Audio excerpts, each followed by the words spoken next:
Hey guys, and welcome to the Haunted Graveyard, where we look at monster toys, dinosaur toys, and other related things.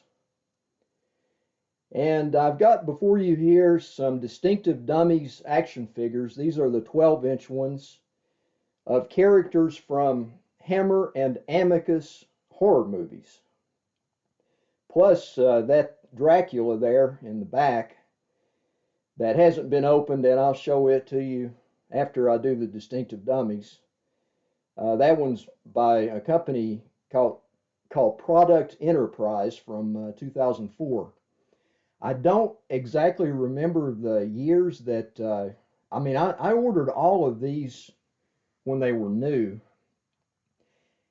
And I think the Distinctive Dummies here on the table I probably got 8 to 10 years ago. Seems about right. Anyway, we're going to go over each one and look at the sculpts and discuss them. First of all, here's the 12-inch Reptile, played by Jacqueline Pierce from the 1966 film by Hammer. Take a look at that sculpt there. And get rid of the background so we can see it in detail. It's really nice. And there are no accessories with this one, really.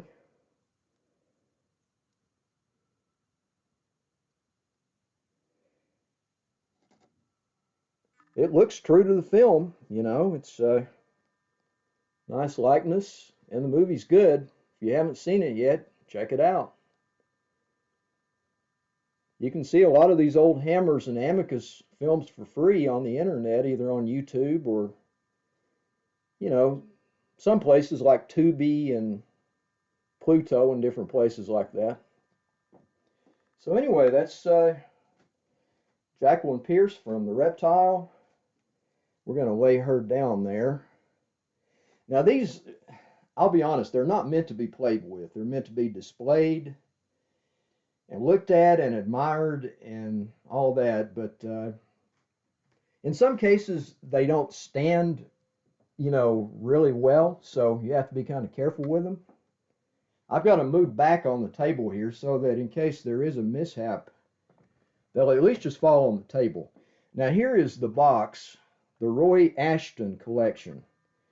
Now Roy Ashton did a lot of the makeup work for Hammer back in the day, and he was excellent. And got all three of the Roy Ashton collection here. Here's side of the box. As you can see there, that's the poster. And I really prefer the poster artwork on the boxes or whatever packaging that monster toys are in, instead of, you know, where they hire an artist to do new artwork for it. In some cases that's good, in some cases it's not. A Distinctive Dummies production made in Horrorland. And I'm not going to go into the details about who's behind Distinctive Dummies and where they're located. I know, but the guy wants to kind of keep it on the down low, it seems like, so I'm going to respect that. I'm just glad I grabbed these when I did, because it's hard to get them now. For one thing, they didn't make many of them. I doubt if any Distinctive Dummies figures were made in excess of 100, and most of them are well below that. And there's some more artwork on the back there. And there's no date on these figures. It's just, you know, he just cranks them out, and a select few people get the word, and they sell out, and that's pretty much it. And then they turn up on the secondary market, usually on eBay, for crazy prices. Almost all Distinctive Dummies Well, they seem to sell for in the $100 to $300 range. And there are some of the 2-packs, that sell for 200 to 300, but a lot of them sell for more than that. This is the Phantom of the Opera, the Hammer version, with the great Herbert Lom. There he's wearing his mask. You can see the sculpts on these are pretty spot on. Well painted, a lot of detail. And, their outfits are true to the film. I'm going to take his mask off here and we can look at the facial sculpt. There's the Phantom. And here then is the mask. It's just got a string in back. And show you the box. Now those two figures were recently released as 8-inch figures by Mego, the new Mego, and they're good, but the Mego figures are mass produced, and although they're good for what they are, they can't really compare to the skill and craftsmanship that went into these Distinctive Dummies figures. There's the poster for the Phantom of the Opera. There's a pic of the figure, another one back there. And I suppose that is Roy Ashton. It's officially licensed by the Roy Ashton estate. And they're made in Horrorland. Now this Steve Thompson, he did a lot of sculpting for Distinctive Dummies, and he always did good work. Always. And the bottoms and tops are identical, it's just standard.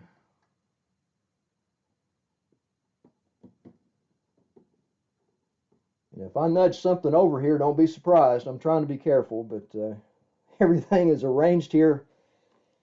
It's kind of precarious because I had to kind of jam everything in. These figures are big, and the table can only hold so many. That's one reason I'm only featuring a few at a time of my Distinctive Dummies collection. I'll be doing more videos on these. Now this is great Peter Cushing as Arthur Grimsdyke from Tales from the Crypt, 1972 by Amicus.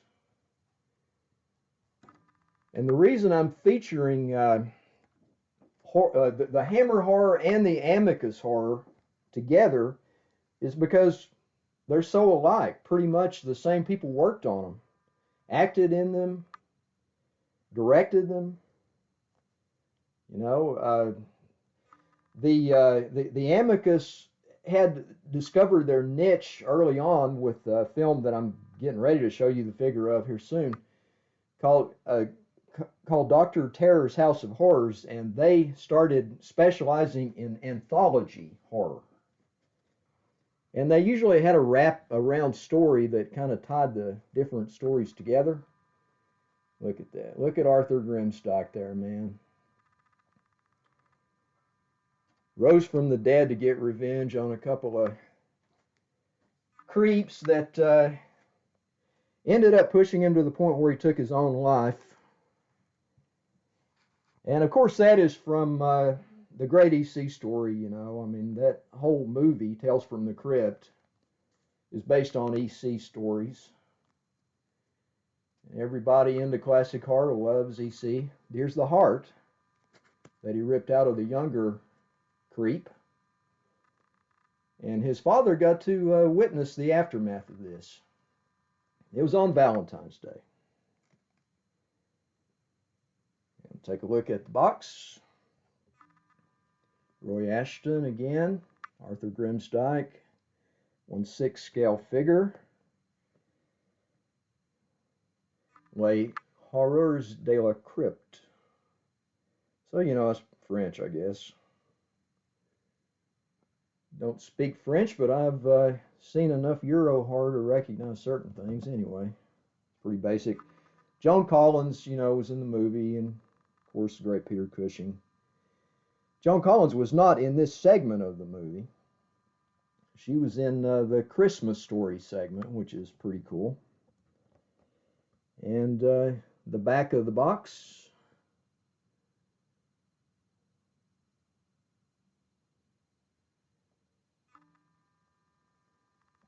And you know, they call him a zombie, but I don't know. A zombie is usually raised by a zombie master or a hungan in the regular classic form of the zombie, like the voodoo zombie. And this is not really the case. This is just an undead, like a revenant, and his corpse just gets up and rips out a heart and gets some revenge.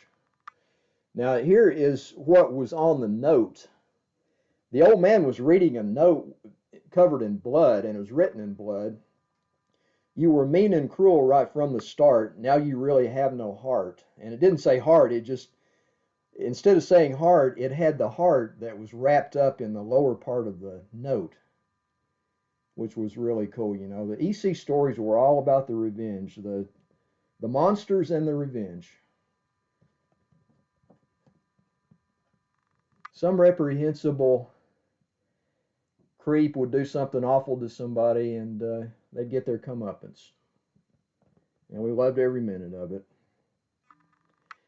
And a short aside about what happened, they harried this old man that lived across the street from them, and a guy and his son lived in, his adult son lived in kind of a mansion, and they were pissed off because this old guy was poor, and he was a garbage collector, and a lot of children from the neighborhood came over to visit him, and he had a lot of dogs, and he was just a nice old man, played by Peter Cushing. And they gradually concocted these schemes, and they got him fired from his job through lies, and they got the parents of the children to keep them at home through lies, and they got his dogs picked up. And finally, he couldn't take it anymore. Everything that meant anything to him in his life was taken away. So he ended up hanging himself, and came back as an animated corpse, you know, a revenant, to exact his revenge. Now let's go to this, the Golden Vampire. This is from The Legend of the Seven Golden Vampires, from 1974 by Hammer. And this thing is beautiful. It's got the sword here. I'm going to remove some of this. Also, here's I keep everything. I'm a real pack rat when it comes to this stuff. So here's like a paper here saying that the sword could warp in transit, and it gives you some short instructions there about how to straighten it out. And then it's about the mask, you know, and the mask comes off really easy, but I found that if you just balance it on his nose there, it pretty much stays. So I never did ball up the tape and stick it on there or anything. And see, as you can see, it comes off very easily. But we've seen him in the mask, so now we're going to see him out of the mask. And this, of course, was a co-effort by Shaw Brothers, who were famous for the Kung Fu epics in the 70s, and Hammer. And they wanted to inject a little gothic horror into the Kung Fu, or vice versa. Now, look at that medallion. I mean, is that not, that's just beautiful. The attention to detail on these Distinctive Dummies is really stunning. And the quality of the work is excellent. And there you can see the back and the nice clothing, and just beautiful. I display these in the box because they look good in those window boxes. If it was those NECA things that have like a door that opens up that hides the figure, and it's so dark in there, I probably wouldn't do that. But in these open window boxes like this, you know, they look good in there, and they don't take up a ton of room either, like the sideshow boxes. So you can put a lot of them on a shelf So anyway, Legend of the Seven Golden Vampires. Now, this did not feature the great Christopher Lee as Dracula. Uh, I think it was John Forbes Robinson, but even he wasn't in it all the time. It was like his spirit, through his power as a vampire lord, was able to house himself and possess, in other words, this Chinese monk that came to visit him, that was seeking to be subservient to him and wanting his help. And he went back to China, and then the seven golden vampires started wreaking havoc on everything. And it's a you know, a lot of people say it's kind of hokey, and hey, you know, it's kung fu. It's 70s kung fu. You either love it or you don't. But it's good. I mean, it's like drive-in heaven, man. I love this movie. It's just fun, you know. You don't try to overanalyze this stuff. You just roll with it. You have fun with it. You have to approach it with the right frame of mind. And if you do, you'll enjoy it if you're into this stuff. And you know, if you can't find it in yourself to enjoy things like this, maybe you got the wrong hobby.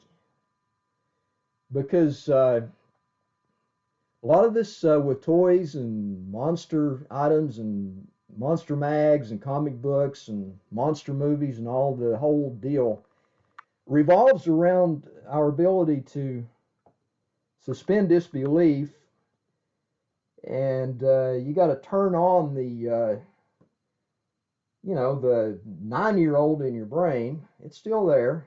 That dude is still there. You just got to find him and roll with it and have fun. Now, this is the great Peter Cushing as Dr. Schreck, or Dr. Terror, from Dr. Terror's House of Horrors. And let us take a look at the sculpt.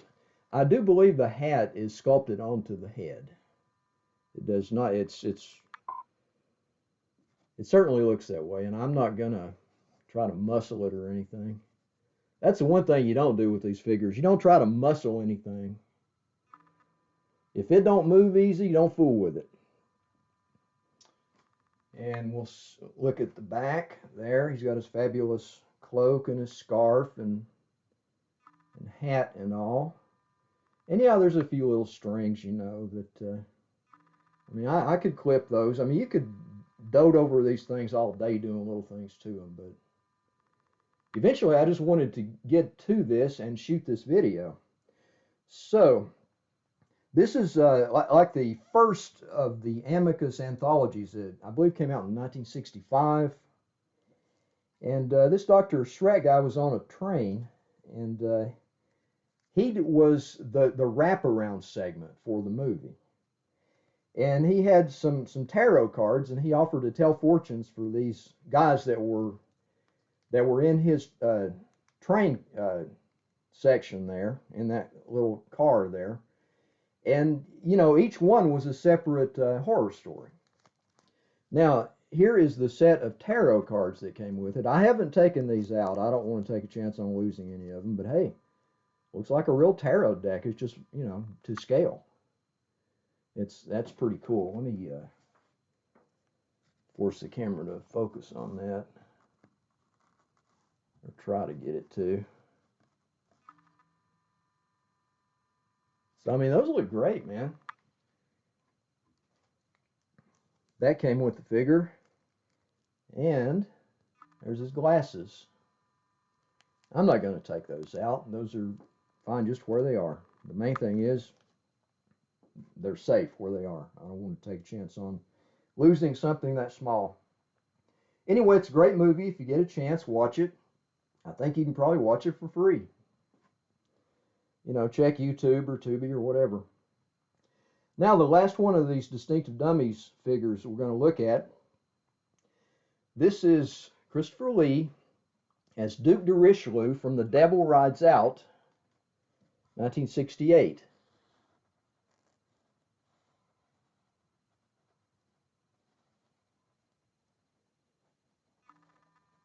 There we go. I mean, look at the quality there. it looks exactly like the character. Exactly. He doesn't have any accessories because, there was no signature accessory really for him in the movie. He battled the supernatural and specifically the devil and his minions. And it's a great movie if you're into that subgenre. And the original novel was written by Dennis Wheatley, and they sold him on the idea. Christopher Lee did a great job as Duc de Richelieu, and it's an awesome movie. So check this one out too. The Devil Rides Out. They changed the name of it to something dumb for the U.S. distribution. Let's see, what the heck was that? I don't remember. Anyway, The Devil Rides Out is the real name of it. I guess they were afraid people were going to think it was a Western over here if they called it that. You get a lot of goofy name changes there. And there's, hey, it's Old Scratch. Sculpted by Steve Thompson.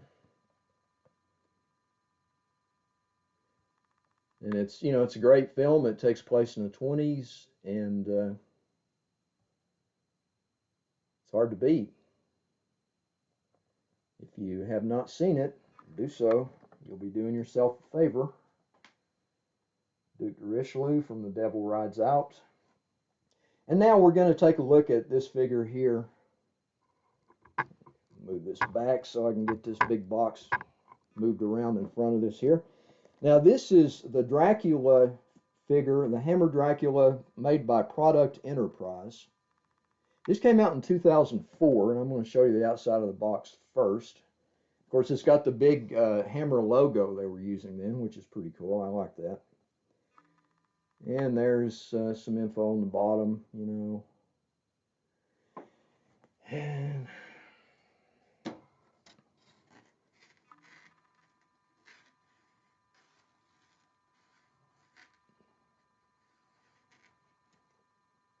I'm trying to be thorough. I'm just trying to show everything for you guys' benefit, because some of you may want to try to hunt this thing up if you're stunned by it like I am. There's the back. And when I finish showing this, I'll go over what the market holds for some of this if you're trying to get some of this for your collection.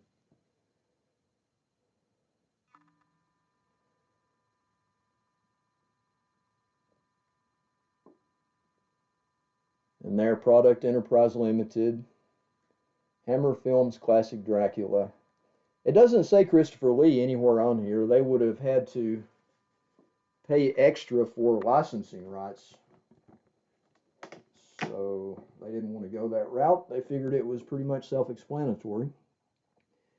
Here's the inside of the door. I haven't opened this and I don't plan to. Because once you open them, they're never the same after that, especially when they're as involved as this figure is. They're just never the same after that. Let you read that.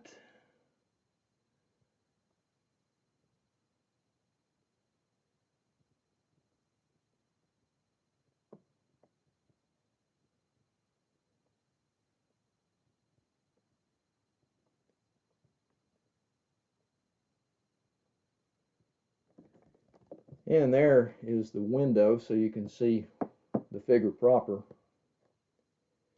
It's a good Christopher Lee likeness. Very good. We got some glare on the window there. It's got a nice base. If you did want to take it out, you could stand them on the base there. It's got the candle holder, the book, crucifix. Very nice figure. I was glad to get that. And I display him in the box the way I do all of these. I want to leave that unopened. I wanted to take the Distinctive Dummies figures out because that packaging is collector friendly. It doesn't mess anything up when you take them out. You can put them back and they look, pretty much the same.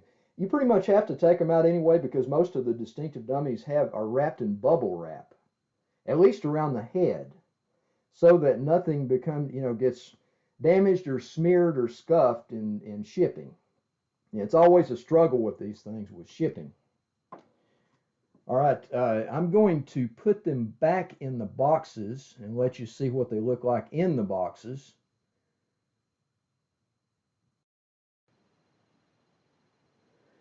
Okay, I've returned them to their boxes. And we got the glare. Can't get away from that. If I had the black on the table here instead of this light colored cloth, you wouldn't have some of that glare on the bottom. But as you can see, they look really good. I'm not really worried about, since I've already showed you the sculpts and all in detail, gone over each figure, so anyway, you can tell that they look good displayed in the boxes, and that's the way I choose to display them. It keeps everything together, it's offers some protection for them, and that's just the way I like to display them. I know a lot of people like to remove their figures and set them up, in like dioramas or displays, and some people like to customize their figures. And that's great, because Distinctive Dummies figures are practically customs to start with. They're so limited. But I just like to keep them the way they came and in the boxes and enjoy looking at them. So anyway, I said I was going to mention the market on these things. Now, I mentioned before that the Distinctive Dummies figures are extremely limited, even the ones that aren't numbered. The 8-inch ones are usually numbered, and usually it's in the neighborhood of 60 for the production run. The earlier ones, I think, it started at 50 back about 10 years ago.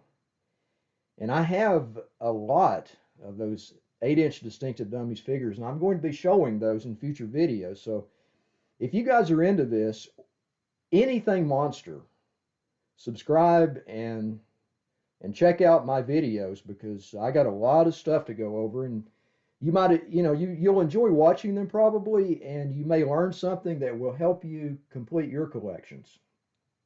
Anyway, the market, as I mentioned before, the Distinctive Dummies figures usually range between $100 and $300, and they're not just asking prices, they actually sell for these prices.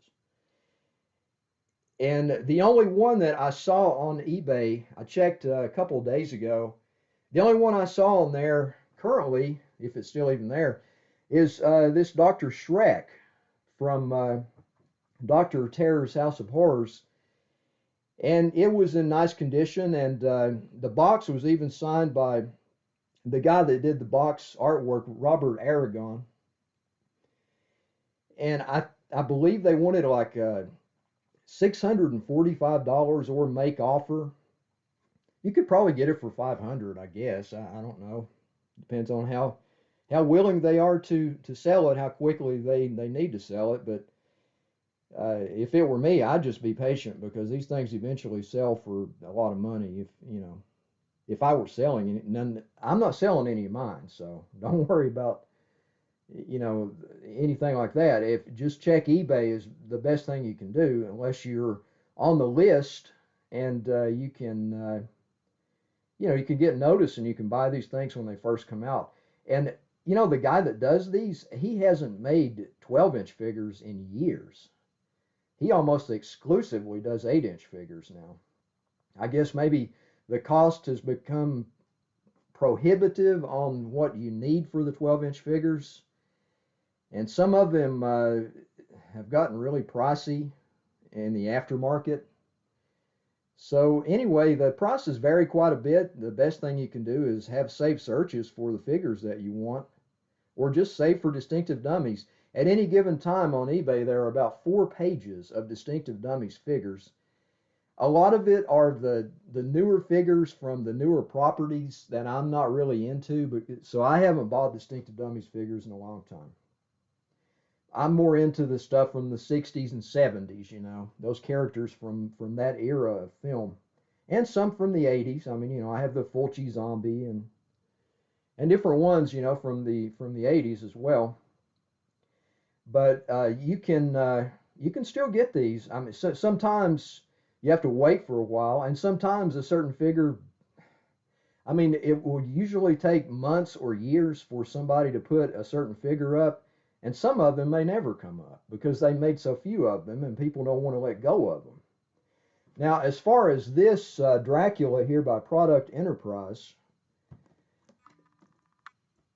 I checked eBay for that, and there was a couple on there in the $250 range, but they were, I think, well, they're usually from UK when you find them.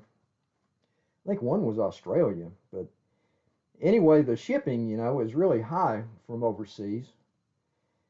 But just have a safe search. Hey, you might get a good deal on it. If somebody puts one of these up for auction, and you're willing to bid aggressively, you may score it for, not much more than $100 if you're lucky. I kept on this. I bought this one probably, I want to say 6-7 years ago maybe, and I ended up getting it for less than $100, and I was pretty happy about that. So, if you're into these things, just, expect to pay up. You can spend the rest of your life waiting on a bargain, but with such low production runs, it's only going to be so much of a bargain. It's all relative. So that'll do it for this video. And I hope you guys enjoyed it. I hope it can help you in your endeavors to complete your collection. And stay tuned because I'll be doing a lot more monster-oriented stuff. Toys, various items, magazines, as well as dinosaurs, dinosaur play sets, all that. Comic books. I eventually cover all that. And I'm going to close out the video now. I appreciate you watching. See you later.